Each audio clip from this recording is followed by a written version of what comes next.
आज की कहानी की शुरुआत होती है एक कपल को दिखाते हुए जिनके इरादे कुछ ठीक नहीं लग रहे हैं देखने से। दरअसल आज इन दोनों का प्लान है ग्रोसरी स्टोर को लूटने का, जिसके लिए पूरी तैयारी के साथ है। हालांकि जब पूरा स्टोर लूटने के बाद भी जोडी का मन नहीं भरा, क्योंकि उसने कैशियर के पीछे रखे एक बॉक्स को देख लिया और जिद करने लगी कि उसे खोलो। लेकिन वो कैशियर उसे आगाह करता है कि उसमें वो नहीं है जो वो उसे चाहिए, इसीलिए उसे मत खोलो। लेकिन जोडी के मन में लालच था, इसीलिए उसने उसे खोल दिया। तभी एक गोली की आवाज आई। हम सीधा पहुंच गए एक वीराने जंगल में, जहाँ एक सहमी सी अकेली लड़की जो न जाने कब से यहाँ भूख के कारण भटक रही है। आगे पीछे उसके कोई नहीं था, न जाने क्या हुआ था उसके साथ अतीत में, जो अभी इस हाल में है वो। लेकिन फिलहाल अभी उसे अपने सामने एक लकड़ी की झोपड़ी दिखाई देती है। वो फौरन उसके अंदर चली गई, जहाँ समांथा को खाने से भरा एक बैग दिखा। जो कुछ भी था उसके हाथ लगा, उसे वो खाना शुरू कर देती है। लेकिन तभी बाहर से किसी की डरावनी आहट सुनाई दी। कोई तो है जो इस तरफ बढ़ रहा है। इस डर के चलते समांथा वहां रखी एक बेड के नीचे छुप गई। तभी वो शख्स अंदर आया। हाथ में उसके एक कुल्हाड़ी थी, पर वो कौन था ये हम नहीं देख सके। उसने अपने खाने का बैग उठाया और चुपचाप चल पड़ा। नीचे छुपी समांथा चुपचाप सहमी सी छुपी रहती है। जब कुछ समय बीत गया तो उसने निर्णय लिया कि अब उसे यहाँ से बाहर निकलना चाहिए, इसीलिए वो फौरन भागने का फैसला करती है। लेकिन तभी अचानक उसकी टक्कर उसी आदमी से हो गई जिसका नाम टॉम था। लेकिन वो उसे कोई नुकसान नहीं पहुँचाता, बल्कि वो दोस्त की मदद करता है। जो देख समांथा उससे माफी मांगती है कि उसने उसके बैग से खाना चुराया, क्योंकि वो 2 दिन से भूखी थी। दरअसल उसकी कार खराब हो गई है बीच रास्ते में, तो उसका हस्बैंड पास के ही पेट्रोल पंप पर गया मदद के लिए, लेकिन अभी तक वो लौटा ही नहीं। इत्तेफाक की बात यहाँ ये थी कि टॉम की कार भी खराब हो चुकी है, बल्कि वो तो यहाँ 3 दिन से फंसा हुआ है। अब ये सुनते ही समांथा घबरा गई और कहा कि उसे जाना होगा अपनी पति के लिए, हो सकता है कि वो आ गया हो। तो टॉम भी उसके साथ जाता है, लेकिन वहाँ कोई नहीं था, इसीलिए दोनों वहाँ एक नोट छोड़ देते हैं। कुछ गर्म कपड़े लेकर वापस उसी झोपड़ी में आ गए। अब रात होने पर यहाँ का तापमान बहुत ज्यादा गिर जाता है, इसीलिए टॉम उसे कंबल ओढ़ने को कहता है, जो वो कार से लेकर आई थी। पर उसे ये समझ नहीं आया कि उसका पति उसे ऐसे बीच जंगल में अकेले छोड़कर क्यों चला गया। साथ लेकर भी तो जा सकता था। तो समांथा ने बताया कि वो प्रेग्नेंट है, इसीलिए उसने ऐसा किया होगा। ये सुनने पर टॉम उसके बेड पर सोने को कहता है और खुद जमीन पर सोने की बात करता है। सोने से पहले उसने उसे पीने का पानी दिया, जो कि वो पास में बह रही एक झील से लेकर आया था। लेकिन अजीब बात ये थी कि अगले दिन जब वो वापस गया तो वो झील का नामो निशान ही नहीं था। पर इन्हीं उलझन भरे सवालों को लेकर दोनों सोने के लिए चले जाते हैं। बीच में समांथा को एक बुरा सपना भी आता है, जिससे कि सुबह उसकी जल्दी आंख खुल जाती है। लेकिन आसपास उसे टॉम कहीं दिखाई नहीं देता। बाहर गई तो उसे एक सफेद बालों वाली लड़की बेहोश पड़ी मिली।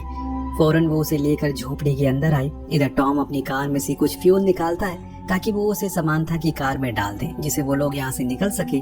इधर इस तरह उस सफेद बाले वाली लड़की को होश आता है। तब हम पहचान पाते हैं, अरे ये तो जोडी है, वही ग्रोसरी स्टोर पर चोरी करने वाली लड़की। पर ये यहाँ कैसे आ गई? अब जब उसने समांथा को देखा, सोचा कि ये कोई गलत औरत है और ये जगह उसी की है। तो समांथा ने उसे पूरी दास्तान बताई, लेकिन अब भी उसे उस पर यकीन नहीं हो रहा है, इसीलिए गुस्से में वो झोपड़ी से बाहर चली गई।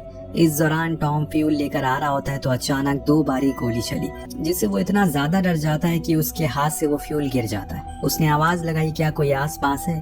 पर यहाँ कोई नहीं था, इसीलिए वो वापस आ गया। उसने एक अनजान लड़की को समांथा के साथ देखा, जो असल में जोडी ही थी। उसने बताया कि उसके बॉयफ्रेंड के साथ उसकी लड़ाई हो गई, इसीलिए वो उसे यहाँ अकेला छोड़कर चले गया। पर अब उसे घर वापस जाना है। उसकी बातें सुन टॉम उसे यहाँ रहने के लिए मान जाता है, पर बदले में उसे भी उनके कामों में हाथ लगाना होगा। नेक्स्ट डे समांथा और उसमें अच्छी बातें होती है, जिससे कि अब उनमें दोस्ती भी हो जाती है।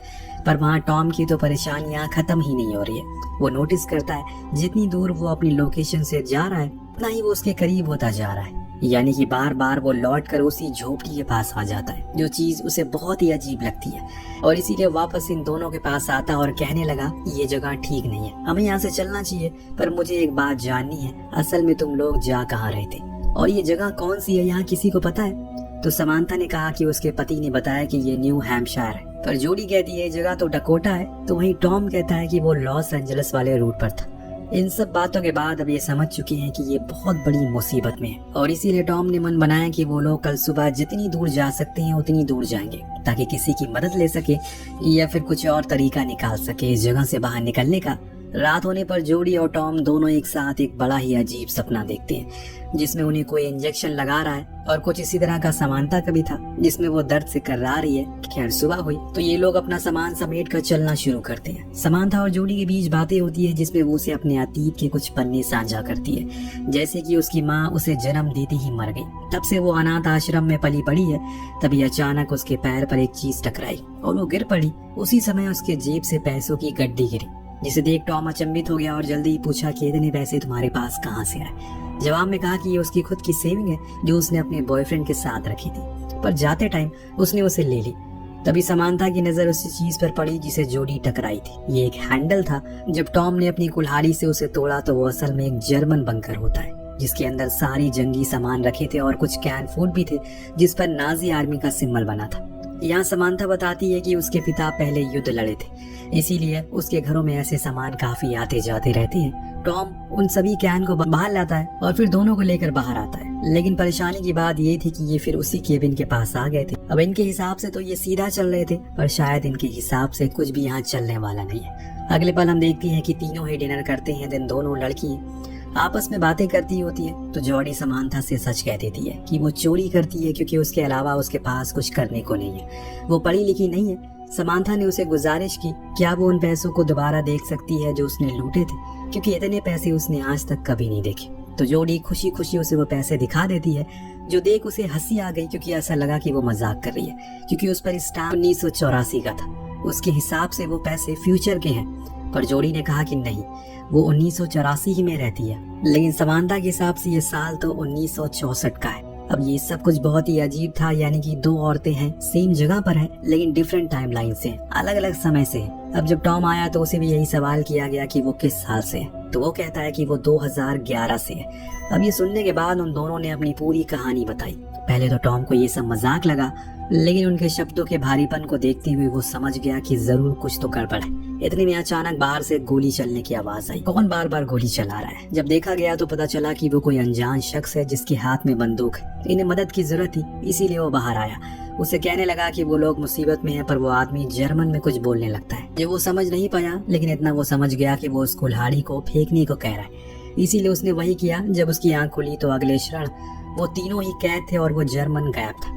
अब उन्हें कहीं न कहीं ये समझ आने लगा है कि हो सकता है कि उन्हें समय यात्रा की हो। वो तीनों ही कैद थे और वो जर्मन गायब था। तो सुन सबसे पुराने सन की समानता ने पूछा क्या 2011 तक समय यात्रा मुमकिन हो चुकी है? तो टॉम कहता है कि नहीं, ऐसा कुछ नहीं बना था। थोड़ी देर बाद वो जर्मन लौट कर आया तो टॉम की रस्सियों को खोल दिया, फिर बाहर ले जाकर उसे खूब मारा पीटा। दिन अंत में उसे एक पेड़ से बांध दिया। फिर वो अंदर आया और उन लड़कियों से पूछने लगा कि वो कौन है और कहां से आई है। तभी उसकी नजर जॉडी के लॉकेट पर पड़ी, जिसके बारे में वो उसे पूछने लगा। सिर्फ समानता ही थी जिसे जर्मन आती है, इसीलिए वो उसे समझाती है कि वो लॉकेट उसकी माँ का है और वैसे ही सेम उसके पास भी है। तब वो जर्मन नागरिक गुस्से में अपने गले में पहना वही सेम लॉकेट दिखाता है जिसमें एक औरत की तस्वीर थी जो हूबहू समानता की माँ की तरह लग रही है। चीजें अब धीरे धीरे करके और परेशान करने लगती है, लेकिन आप बने रहिए क्योंकि इसका अंत आपको हिला कर रख देगा। अब वो दोनों लड़कियों को लेकर बाहर आता है तो समानता टॉम से पूछती है क्या उसके पास भी ऐसा कोई लॉकेट है, लेकिन वो इनकार करता है। इस बीच वो अनजान आदमी ये भूल चुका था कि टॉम ने खुद की रस्सी खोल ली है। अगले पल अब उस हाल में है जिस हाल में उसने इन तीनों को रखा था, पर वहीं खड़ी ये तीनों अपनी ही कश्मकश में डूबे हुए हैं, क्योंकि कहीं न कहीं उन्हें ये गुत्थी सुलझती हुई नजर आ रही है। समानता का कहना था कि उस आदमी के पास जो लॉकेट है उसमें जो तस्वीर है वो उसकी माँ की है, पर टॉम ये मानने को राजी नहीं था। पर जब जोडी ने कहा कि वो तस्वीर वाली औरत उसकी नानी है तो उसके तो होश उड़ गए। यहाँ उस अनजान आदमी का नाम भी पता चलता है जो हमें समानता बताती है। उसका नाम था जो असल में उसके पिता थे। पर सिर्फ यही नहीं, जब समानता ने जोडी से उसकी जन्म की तारीख पूछी तो उसने बताया कि 3 जून 1964 ये वही तारीख थी जिस दिन जोडी की माँ की मृत्यु हुई थी अपनी बेटी को जन्म देते हुए, और वो बेटी कोई और नहीं बल्कि खुद जोडी ही थी। क्यों आपको शौक लगा ना? अब पूरे केबिन में शौक का मातम पसरा हुआ है। बात ही कुछ इस तरह सामने आई है, सभी के होश उड़ चुके हैं। समानता को जब पता चला कि उसका पति असल में युद्ध में मारा गया तो वो रोते हुए केबिन से बाहर चलेगी। लेकिन सिर्फ यही नहीं, यहाँ एक और राज से पर्दा उठता है। बाहर बैठा टॉम जोडी को बताता है कि वो असल में उसकी माँ एक चोर थी, पर वो उसकी इस बात को नकार दे क्योंकि उसके पास ऐसा कोई लॉकेट नहीं था। पर उसका कहना था कि उसके पास सेम लॉकेट है, पर वो अभी उसके घर पर है वो बताता है कि उसकी माँ एक चोर थी जो अपने पति केविन के साथ शहर के गैस स्टेशन ग्रोसरी स्टोर को लूटा करती थी, लेकिन एक दिन उन्होंने खुद अपने पति को मार डाला, जिसके जुर्म में उन्हें फांसी हो गई। ये एक कड़वा सच था जो असल में हकीकत थी, पर ये चीज जोडी सुन नहीं पाती और वो भी केबिन से बाहर आ जाती है। बाहर बैठी उदास समांथा के पास उसकी बेटी जॉडी गई। अब वो एहसास कुछ अलग है, पहले वाली चीज खत्म हो चुकी है, क्योंकि समांथा को जब से पता चला कि वो अपनी बेटी को जन्म देते मर जाएगी, उसकी तो मानो दुनिया ही उजड़ गई। लेकिन वो खुश है क्योंकि उसकी बेटी जिंदा है और उसके नाना नानी उसका ख्याल रखेंगे बाद में।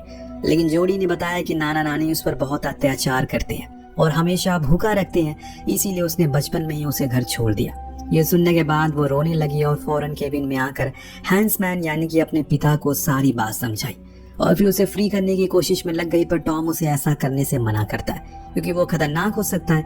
पर समांथा को यकीन है कि उसके पिता उसे कुछ नहीं करेंगे। लेकिन जैसे ही वो फ्री हुआ, अपनी बंदूक और कपड़े लेकर भाग गया वहां से। इस बीच समांथा को फिर से अपना वही डरावना सपना याद आता है जब वो अपने बच्चे को जन्म देते हुए मर गई थी, क्योंकि उस समय एडम यानी कि उसका पति जंग में था और घर पर एम्बुलेंस लेट पहुंची। तो वहीं टॉम ने भी बताया कि उसने भी ऐसा कुछ सपना देखा था जिसमें वो उस फादर को शूट कर देता है जो उसका शोषण करता था और फिर उसके बाद खुद को भी शूट कर लेता है। वहीं आखिर में बारी आई जोडी की, तो उसे भी वही फांसी वाला दिन याद आता है, यानी कि तीनों को ये अभी पता है कि वो मरने वाले हैं और कैसे कैसे मरने वाले हैं ये भी जानते हैं, पर अभी मरे नहीं है। तो यानी कि ये तीनों अपना अतीत बदल सकते हैं, जिस चीज के लिए टॉम इन्हें फौरन उसी जर्मन बंकर में लेकर जाता है, क्योंकि उसका मानना था कि ये सब हैंसमैन की मौत के बाद से ही शुरू हुआ था। तो हमें सबसे पहले उसे रोकना होगा। समांथा ने बताया कि उसके पिता की मौत 14 मई को हुई पोलैंड में एक एयर स्ट्राइक में, और आज 14 मई थी और जिस जगह ये खड़ी हैं वो पोलैंड ही है, यानी कि उनके पास मौका है। टॉम ने दिमाग लगाया और बताया कि अगर हैंसमैन की मौत नहीं होगी तो उसकी बीवी यानी कि समांथा की दूसरी शादी नहीं करेगी, जिसका मतलब ये होगा कि वो घर पर होगा और तब वो समांथा को लेबर पेन के दौरान हॉस्पिटल ले जा सकेगी। इसीलिए वो फौरन हैंसमैन को ढूंढने निकल जाता है जो केबिन में रेडियो से कनेक्शन बना रहा था, पर वो खराब था। तो समांथा ने उसे एयर स्ट्राइक के बारे में बताया, पर वो उसकी एक नहीं सुनता और भागने लगता है। तब टॉम उसे रोकने की भरपूर कोशिश करता है, लेकिन इसी में एक भयानक गलती हो जाती है। हैंसमैन ने गोली चला दी जो जाकर लगती है सीधा जोडी को। वो तो भाग जाता है, लेकिन ये दोनों घायल जोडी को लेकर केबिन में आते हैं। टॉम अब बहुत ही ज्यादा परेशान था, क्योंकि अगर जोडी मर गई तो वो कभी पैदा ही नहीं हो पाएगा।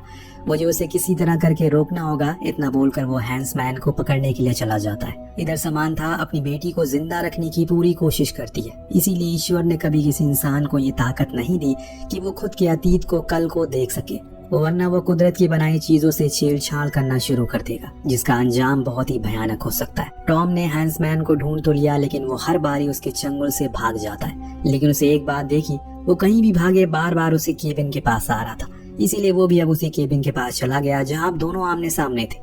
हैंसमैन उस पर कई गोलियां चलाता है, लेकिन एक भी गोली उसे नहीं लगती, क्योंकि अब टॉम का वजूद ही खत्म होता जा रहा है। जॉडी की आखिरी सांसों की तरह जैसे जैसे उसकी आत्मा उसके शरीर को छोड़ रही है, टॉम खुद का अस्तित्व खोता जा रहा है। और फिर एक पल वो भी आता है जब वो पूरी तरह से गायब हो जाता है, क्योंकि जोडी मर चुकी है। पर समांथा को अब ये देख अपने पिता पर बहुत गुस्सा आता है। उन्होंने खुद के साथ साथ अपने आने वाली पीढ़ी की भी जिंदगी को मुश्किल बना दिया। इतना सब कुछ होने के बाद अब जाकर हैंसमैन को उसकी बातों पर यकीन आता है, लेकिन अब क्या, अब तो बहुत देर हो चुकी है।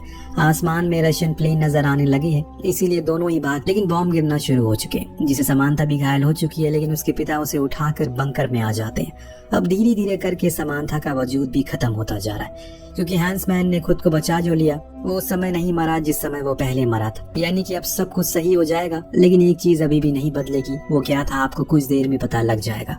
सीन शिफ्ट होकर पहुंचता है फिर से उसी समय में जिसमें कहानी की शुरुआत हुई थी, लेकिन इस समय चीजें काफी बदली है।